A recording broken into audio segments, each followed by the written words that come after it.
Hey, Net Builders, thanks for joining us again for another amazing episode. Today we have Tammy Johnston, all the way from Canada, and she is gracious enough to bless us with her presence today, and she's gonna bring forth tons of value as always. And let's get into it. Tammy, can you introduce yourself to the audience? So I am the hold your hand and kick your ass business coach. And I was given that name by my beautiful, wonderful clients. I've been working with small businesses for over 20 years, and I specialize in working with solopreneurs and small businesses as early in their journey as possible, like idea stage up to 2 years in business, to teach them the basic foundational skills that they need to first survive and then thrive. Because unfortunately, the failure rate within the first 2 years is astronomical, and it's unnecessary. It very rarely ever has anything to do with it being a bad product or bad service, or the fact that the business owner wasn't working hard enough. They're usually working harder than they ever have in their life, but they're lacking some of the basic skills that they need to build that strong foundation, and then they come crashing down. So I specialize in helping them as early as possible to save them unbelievable amounts of time, money, and grief, and help increase their chances of success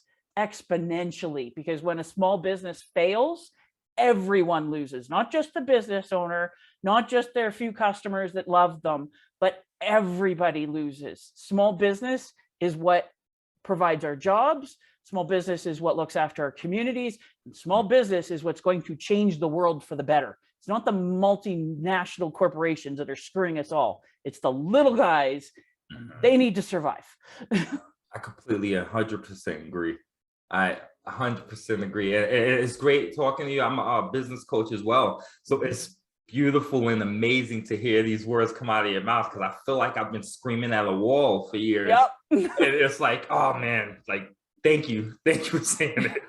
Because I feel like a lot of businesses, small businesses especially, since COVID, there's been a surge of small businesses emerging, Yep. And I think that's due, naturally to the fact that they saw how unstable their 9-to-5s were, and they were like, hey, I want to take control of my destiny, take control of my financial security, Yep. I call them vidpreneurs for obvious reasons. Yep. And I feel like their biggest issue is their biggest reason for failure is they came in with a great why, but they did not have a mindset developed, well, a lot of them do have the mindset, and they do work on it. But what I've found in a lot of cases is a lot of them are missing the how. Like I've been working with small business owners for over 20 years, and everybody comes in with some strengths. But the problem is everybody also comes in with weaknesses, and the even scarier part, stuff they didn't even know was important. So they're doing everything, and I call them my professional plate spinners. So they're running around and they're spinning all these plates until everything comes crashing down around them. And we need to be fixing that, because there's 8 key parts to a business, and it doesn't matter what the industry is. It doesn't matter if it's product or service. You have to have those 8 key pieces, and if you're missing any of them, or the more of them you're missing, the harder it's going to be. And so much of our education and our society is set up to have really good employees, and people work so hard on that, and they get the blinders on, because I know how to employee. And then when they go to start their own business, they're looking at it as technicians. They know how to do their product or service, but they don't understand mindset. They don't understand the habits. They don't understand marketing. They don't understand what systems they need and how to put them into place. They don't understand the financials. That's the biggest thing that they avoid.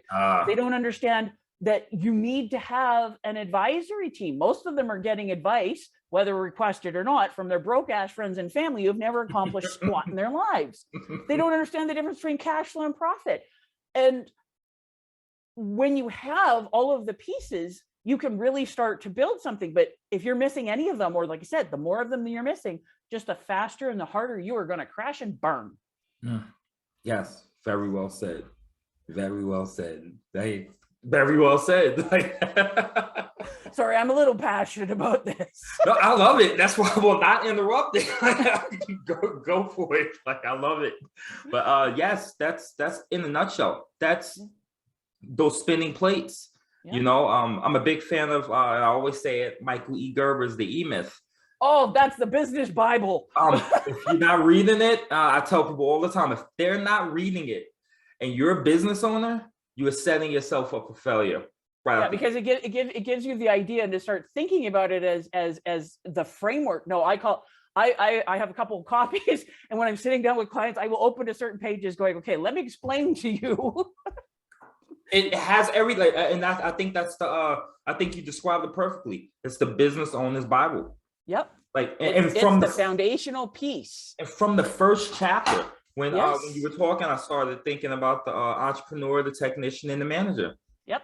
And wearing those hats and being able to turn those switches off and give each one of those mindsets or personas the freedom to be able to move about without stepping on each other's toes, I think is such a great concept, but I think it's very, very hard to implement for a lot of people, especially that have been in the employee mindset forever. So that technician hat is all they want to wear. I just want to do the work. That's it. Yeah. And when you start up a business, like 90% of your time is everything else. 10% is the actual work.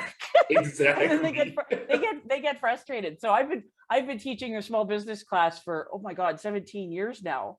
And I've had 2 people throughout doing this for, like, say, close to 2 decades come through my class and then decide afterward, come up to me at the end and go, now that I actually really understand, I'm not cut out for this. I'm just going to stick being my, and I'm going, oh, I am so, so thankful, because I would rather have you figure that out now and be happy, rather than put your life savings and your self-esteem and all of this into something that you don't really want to do. Mm-hmm. Mm-hmm. And I think I think it's great that you see it that way, you know, because a lot of business coaches would take it as, oh, it's just if you tweaked it this way, if you did it that way. But for somebody to come and say to you, now I understand, and this isn't for me. Like, my first business crashed and burnt because I went in, I know everything, I can do this, and it crashed and burnt. And I tell you, that is probably one of the most depressing points in my life. Oh yeah, but how much did you learn from all of that? And you didn't give up. And I'm not saying that, yeah, you just have to keep going. No, there's things that you just don't. I'm a pasty white Canadian chick. I don't like Tim Hortons. I couldn't give a rat's patootie about hockey.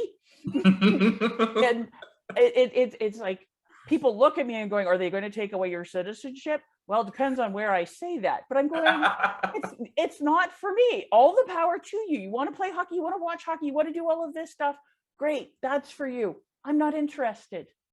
And when people realize that it's not a failure, it's not something to be ashamed of or anything, just own it. Find your happiness somewhere else. Where I tease people, but I'm dead serious, because I've been running my own business for over 20 years now. I'm 1,000% unemployable. There is nothing you could do to get me back to being an employee. I'd slit my wrists first, like, no way. But that doesn't mean there's anything wrong with being an employee. It's just completely wrong for me.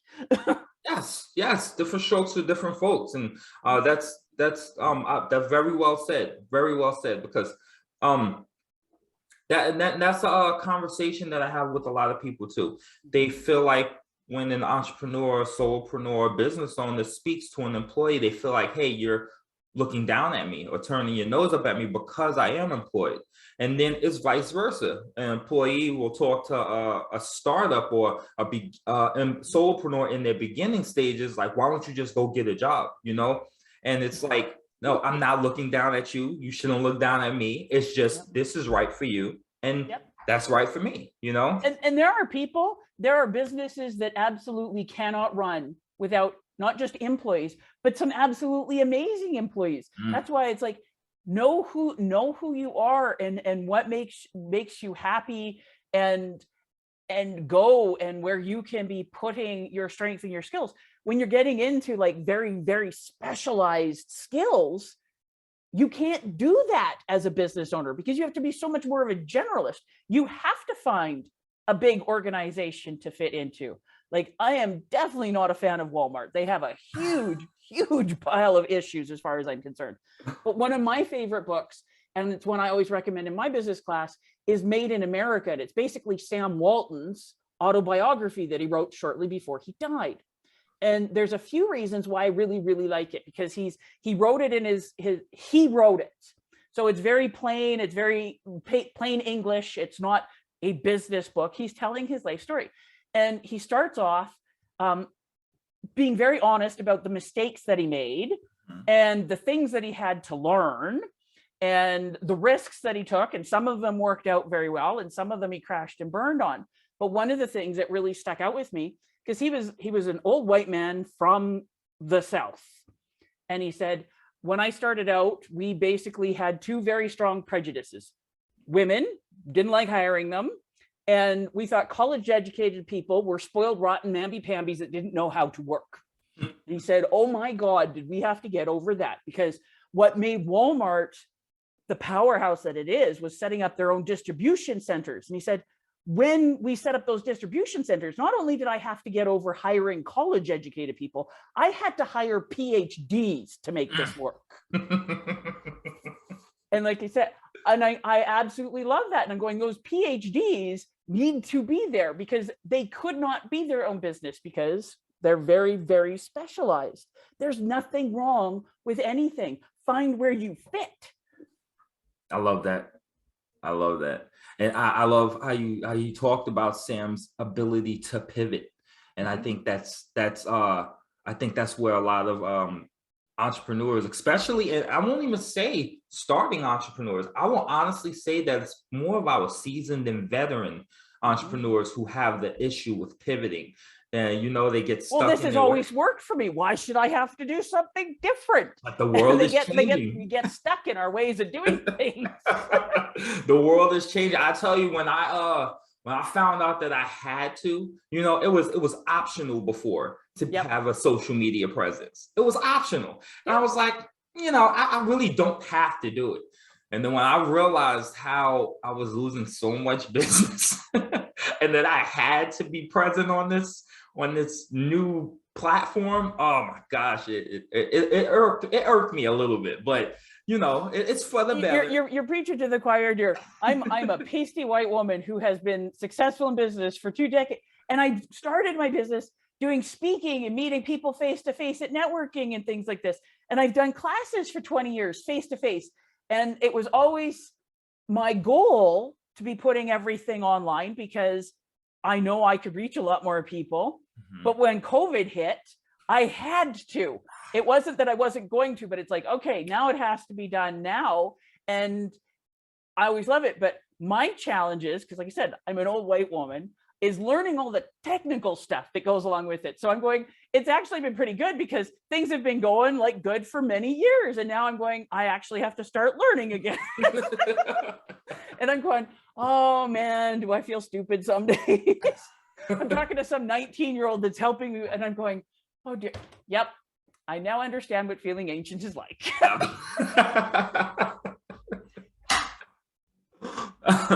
So how has the online thing been going? Like being online, like do you feel like it's coming along pretty well? It's definitely coming. So I've been doing, so I had a small business class booked right when everything went like internationally locked down, and I had to cancel it because I could not do it face to face. I said, okay, we got to do this. And it took me about 60 to 80 hours to go through and take all my material from being, okay, here's the binder and we do it face to face, to how can I now deliver it online? And I rescheduled my class and did that. And it's been going. And I've been meeting people, like I literally have clients all over the world now, because as long as you speak English, because I am learning Spanish, but it's muy pequeña, we can work because the basics of business are the same no matter what. It's just when you get into some of the legal aspects and specific accounting practices and stuff, and then you need to be talking to your experts where you are. But I'm still learning a lot of this stuff. What's challenging me is more like the social media marketing. I understand marketing, but it's the technical stuff on how do you constantly deal with the changing algorithms for Facebook and Instagram, and then some people are doing TikTok, and I'm also a weird one in the fact that I prefer to read. I do not like noise. I will read 99 times out of 100. So the requirement that everybody is going for video and stuff like that, like I'm having to push myself out of my comfort zone to do that. I've been doing a lot of podcasting, which I love because I have been meeting incredible, passionate, intelligent, positive shit disturbers from all over the world, but I'm having to do things very, very differently. And it's a good learning curve. I really applaud you for that though, for being able to pivot, and I love the fact that you have no problem admitting that you have to learn something, because I think a lot of people, if you think you don't have to learn something, you're lying. It's whether or not it's just to yourself or everybody else. Usually people are lying to themselves and everyone else. Like I'm not learning, I already know this, but for you to say I had to spend 60 to 80 hours to put this on here, I had to learn this, I had, you know, a lot of people won't admit that, you know, and that's a sad thing. I absolutely love business. I've always loved business. I've been studying money, business, and success since I was 7 years old in the middle of rural Alberta, where the only options for business were like you had a few small stores in town, farmers, and like gravel truckers and stuff. And we like the businesses and stuff that you see in the city, let alone the stuff that is options and stuff now, did not exist when I was growing up. But one of the many things that I love about being in business is if you're bored, you're doing it wrong, because there is always something that you can be learning about, improving, trying different things. And my world is filled with other business owners. And I love hearing what they're doing and their challenges and what's going right, and sharing the information. And then, okay, how can I bring that into my world and share it with my clients or put it into my business? I'm going, if you're bored, you are doing it wrong. I think I'm going to implement that into my life. If I'm ever bored, it's going to echo in my head. What did Tammy say? If I'm bored, I'm doing it wrong. When did you decide that this is what you wanted to do? Well, starting my own business. So what happened with me is I was fired, and I was in a job that I absolutely hated, working for somebody I couldn't freaking stand. And I was looking for another job because I'm going, I have to get out of here. I'm going to throw his ass through a plate glass window. This is not going to work. Because it was all I could do every morning to drag myself in. I just hated the place so much. And I was already doing interviews. In one more week, I would have had another job. And that would have been, because I was very much raised, you go to school, you find a good company, you work really hard, you stay there until you retire. That doesn't exist now. Others dreamed for me back then. And I got called into his office and I got pink slipped. And rather than being upset, I just, this warm feeling washed over me, and I'm free. I never have to work for another creepy, incompetent old man again. And I'm starting my own business. And it wasn't a decision like that because I'd had people pushing me for years, because my background is financial services. So I've been in financial services for 29 years. And they were always saying, people, Tammy, you'd be really good at this. Why don't you go into sales and stuff? Why don't you do this? So I'd had my licenses for years. My job was to hire, train, help all the agents. Any problem they had, it was my problem to fix, all of this stuff. And I finally said, okay, now I'm ready to do this. And I had to come home and tell my husband. Oh. And I love my husband dearly, but he is very much an employee mindset. But he was supportive. And I also had to tell my mom, and she almost crapped herself, like, oh my God, it's the end of the world. My baby girl doesn't have a job. And I started putting stuff together. And then to make my life even more complicated, I got pregnant. And that was also sort of part of the plan, because one of the things my husband and I have been talking about is we were starting to talk about having our family. And I'm going, I don't want to have to get my kid up out of bed at 5 o'clock in the morning so I can get them to daycare so that I can then go into work for all this and then rush home and barely see them and miss their first steps and pay a small bloody fortune for that privilege. I'm going, if I set up my own business, I can do it however I need. And that's what I did. And I hate pregnant. I don't know why women do that twice. Pregnancy is not a pleasant experience. And the ending is, it's a lot of screaming and blood. But I took 30 hours of mat leave. Like I literally saw clients with I was working up until noon the day I had her. I missed teaching one class because that's literally the day I gave birth. And she was seeing clients with me before she was 2 days old. She was teaching her, I taught my next class when she was 1 week old. She just came with me. She did her first trade show with me when she was 2 weeks old. I had clients that went through my pregnancy with me and they rubbed my belly for good luck and stuff like that. And so I'd show up for my appointment. Can I cuddle the baby? Oh, here you go. Gladly. Yeah. And it was all the way. And I would work out, okay, how do I get things done when my daughter's asleep and stuff like that? Like, how do I make it work? And she's always had me here. We did put her when she was 2.5 to about 5. We had her at a day home for 2 days a week so she could interact with other kids because my daughter's an only child. Mm-hmm. But I just found ways to work and she's always been through it. And it gave me the opportunity, if she needed a parent volunteer for a field trip, I was able to do it. I was pizza mom when it was needed. If on the rare occasion she got sick and I needed to grab her, I would do that. I don't have to ask anybody for permission. And we just worked through all of it. And I've been running a successful business for 20 years now. Mm-hmm. And that level of freedom has to feel amazing. Yeah. You know what I mean? I think that's I think that's, for me, that's the greatest reward of being an entrepreneur, owning my own business. Yeah. Just that freedom, not having to ask for permission to move through life. You know what I mean? Yep. So yeah, it's and I love how you were able to work through that. Even, because a lot of people would have seen that as, let me put my business on hold. I didn't have the option, because if I'd stopped or done anything whatsoever to put on, I would have lost everything. Mm-hmm. And I needed to be making the money. And the first 2 years were really challenging because I went in a much better position than most people, but there's still, I always go back and go, the reason why I specialize in solopreneurs and small businesses as early as possible. I'm going, if I could go back and talk to me 1 year before I got fired and pulled the trigger on starting my business, oh my God, how much easier my life would have been. Because I went from making about $55,000 a year to my first 2 years in business, I made about $24,000 over the 2 years. And that doesn't mean $1,000 a month. When you're in business for yourself, you're an entrepreneur, you eat what you kill.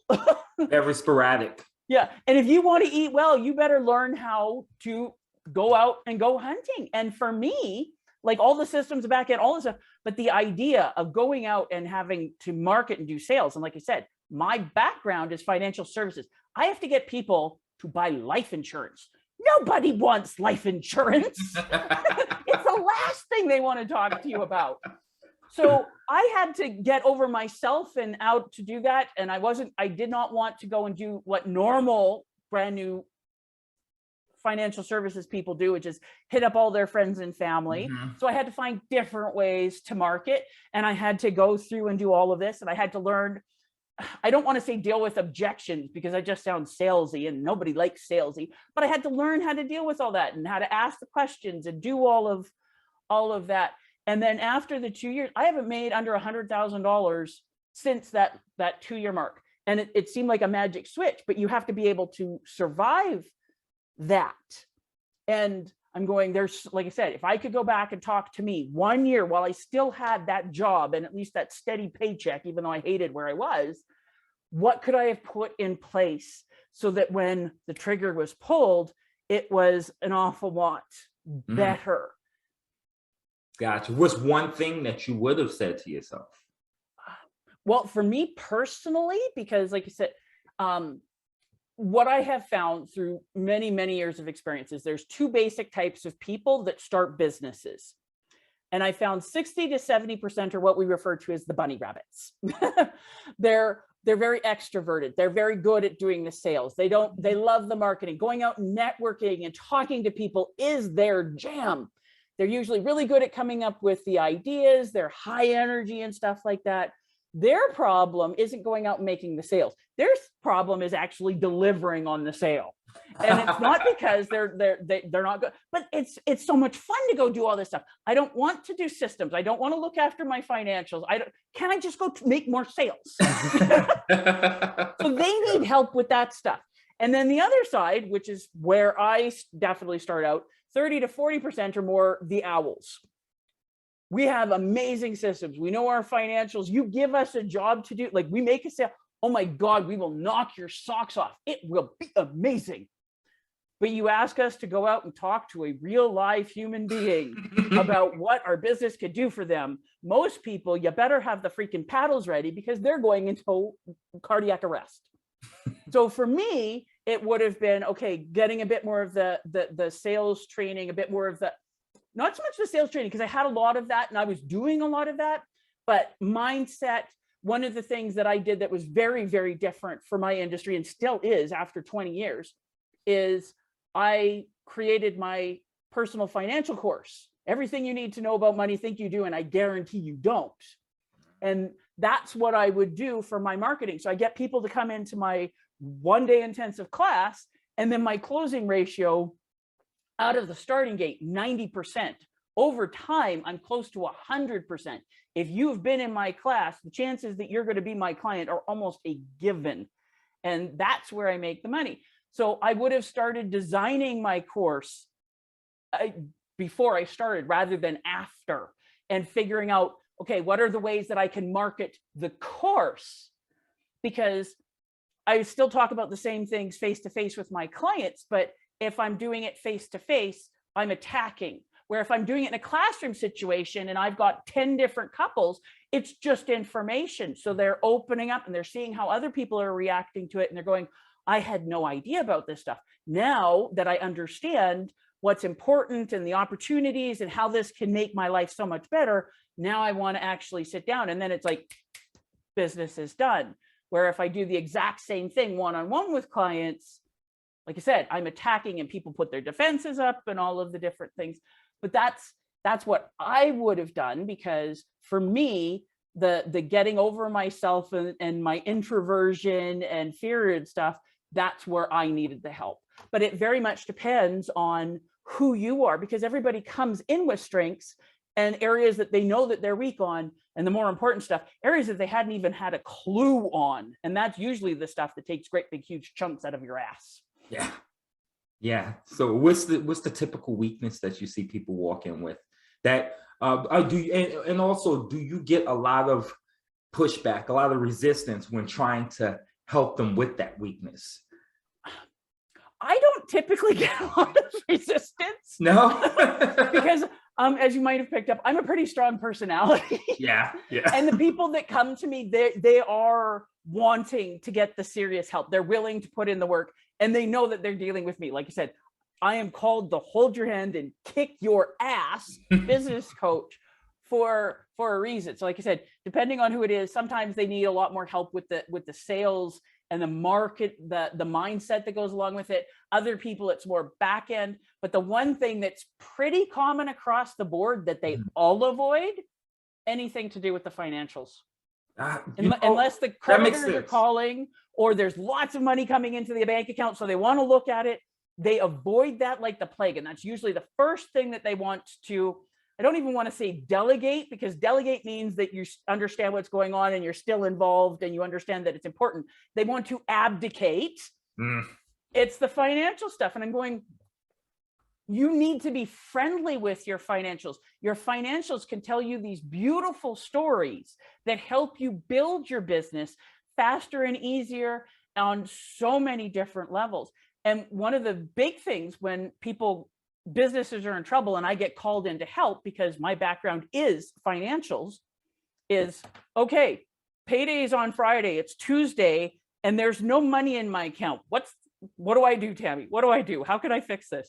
And I start with just asking a few questions. And my first question is, tell me about how do you do your invoicing?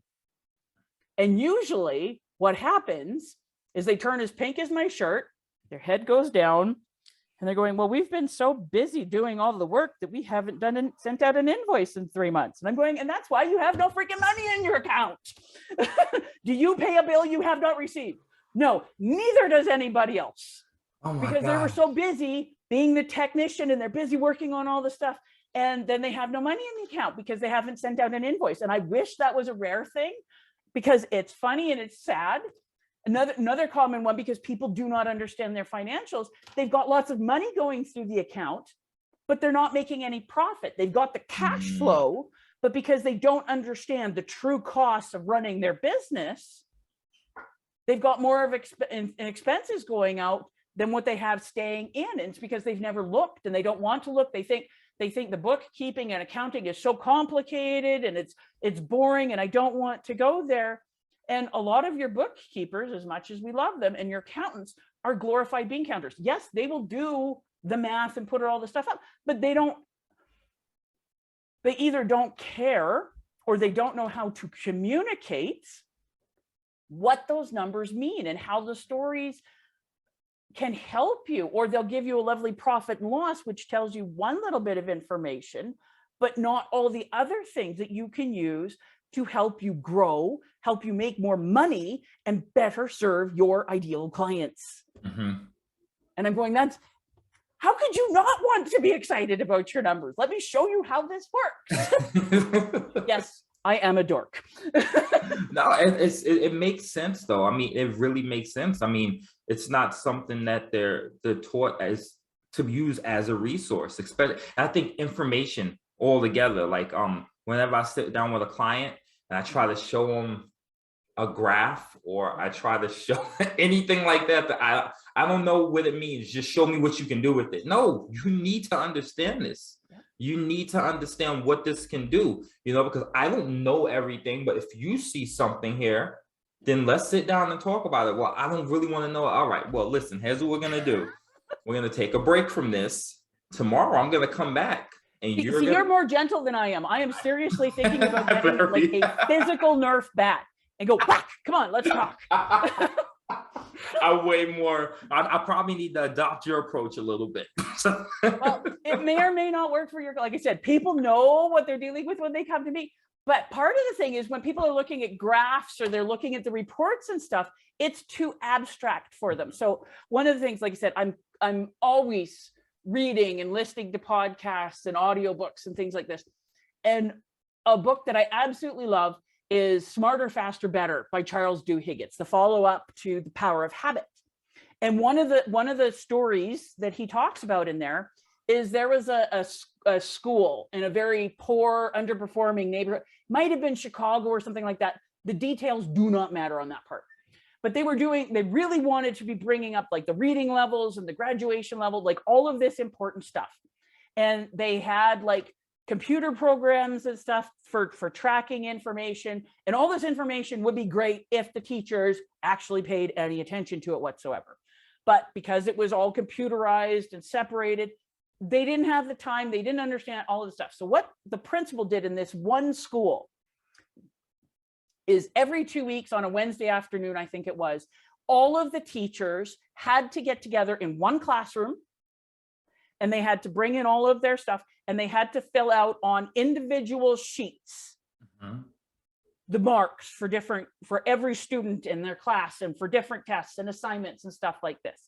And so as they were going through and they're going, okay, RJ's putting in, he's teaching social studies for this grade 3 class, and Tammy's teaching social studies for this class, and Jane's teaching social studies for this class, and Robert's teaching social studies for this class. And they're all going through the same curriculum. Well, RJ's class is doing so much better on this test than the other 3. RJ, what are you doing differently? And so they would get these conversations going and they're going, okay, well, Tammy's class is doing so much better in math on this assignment than RJ's or anybody else. Tammy, what are you doing about? So they would, by having to slow it down and putting them all together in the room and having to manually go through the information. And all of this information was in their computer program, but they weren't having the interaction where you and I could be talking about it going, well, how come your students are doing, what are you doing to teach them differently than I am? So how do we share this information? So when they were actually got into doing it, like their reading results, their test results, like skyrocket. Like it was night and day difference. And it happened very quickly, like in about a school year, because of how they were doing it, because they actually had to start looking at the information and having the conversations. Well, that's what you do when you start doing, like getting friendly with your financials. One of the things I insist all my clients do is I want them to do their own bookkeeping for 6 months to a year. And then they can hand it off to a bookkeeper, because when you are doing your own bookkeeping, you are physically getting in with the numbers. Your brain starts to engage in a different way than if you're just getting the results, and you start to see patterns and different things. When I am working with my retail clients, I will make them track their cash flow hourly. And then we start taking a look, because what are the stories? Why are we quiet in this time? You're seeing the patterns. Why are we busy here? Why are we busy? What's going on? How can I increase my sales, take advantage of these things? But if you're just looking at a profit loss report from your accountant or your bookkeeper and you don't have the stories, you can't act on them anywhere near as well. Like the profit and loss is important, but it only tells you the very, very basics. It doesn't give you that wonderful information to work with. Yeah, it's just the end result. That's all that is. But I love how you use the word stories, because it does tell a story. You just have to be willing to listen to it. So well, and like I said, I love computers. I'm a systems person, but there's some things that you have to get down to the nitty gritty, the slow, the monotonous, and the boring, because that's when your brain will start asking different questions and interacting in a different way. And then whenever I've worked with any of my clients and they were like really standoffish about it, then when we start getting into it, their eyes light up. They're going, I had no idea. I said, exactly. Now they're excited, and I'm going, and it's not like it takes you hours and hours a week. Once you get into it, like 15 to 30 minutes a week is all you really need.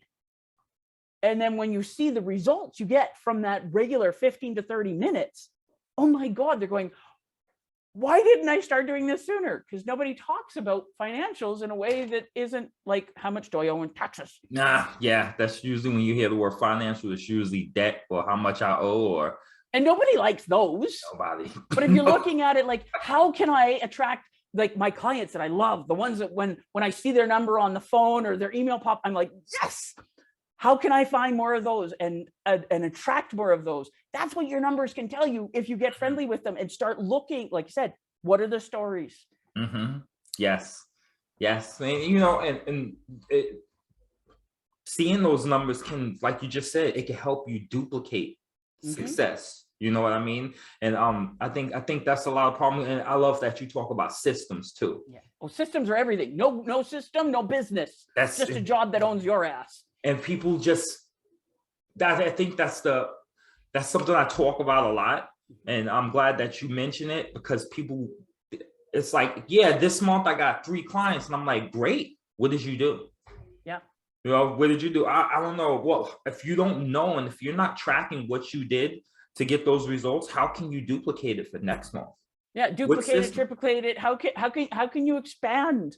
Well, I was so busy doing. This is what. Yeah, I'm all for you doing, but if all you're doing is doing, you ain't going to be doing for long. Exactly. You can only get lucky so many times. Take a shot in the dark.